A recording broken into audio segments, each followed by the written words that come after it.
So, this is about a bug I fixed very recently. And I was talking to Selby about this, and I just said, oh yeah, I might record a video on this. And he said that it might be entertaining to watch. So I decided to do it. Hi, I'm Robo Kenobi. And in the development of Sonic Project Revenge, I have had a lot of trouble with these special stage rings that I've added. As one might know, in the SHC 2025 demo of Project Revenge, there was only one special stage ring per act. This was because I hadn't fixed a bug yet in which the big rings would not save to SRAM, and therefore I had to add this temporary flag to make them disappear so you didn't reload into them 17 billion times. And in me doing this, I could only have one per level. This starts about 2 years ago when I was originally porting the big rings into Sonic Project Revenge.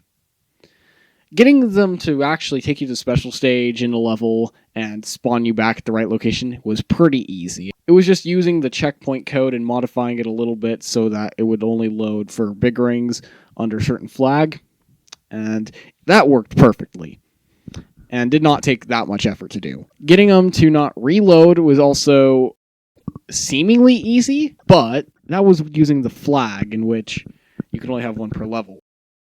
And this was in because I couldn't get SRAM to work with them.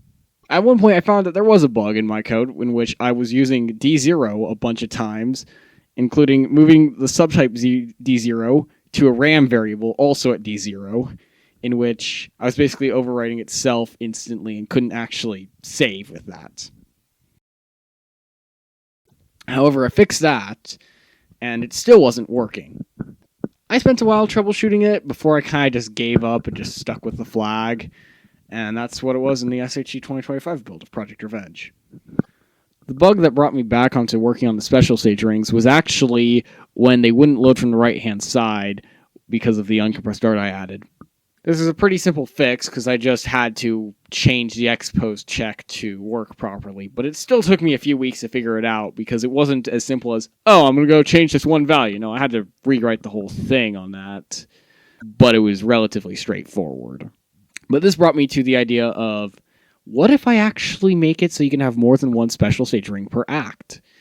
And this was a big rabbit hole that took me a few more weeks to solve. It was a big rabbit hole to solve after trying to do this over a year ago. And I would have figured it out sooner if I hadn't just been an idiot and not even bothered to look in my RAM. And having to deal with blue spheres stuff and level stuff and object manager stuff, I'd kind of figured out that MISC variables was being cleared when the level loaded, but I hadn't went to check that the blue spheres RAM wasn't actually in there. And so I was wondering, why does it not seem to work? Is it my code? And I tried everything on the code. It just did not fix it. And so I went to the constants file, and I looked for the big ring collected array. And lo and behold, it was in the MISC variables that gets cleared in all the levels and all the special stages. Meaning that it was just getting cleared every time. But funny enough, it was still writing to SRAM, because when I rebuilt the ROM, all the stuff was still saved in SRAM. And I did check on a bunch of new saves and all that, yes, it was SRAM, not another bug I caused by moving it.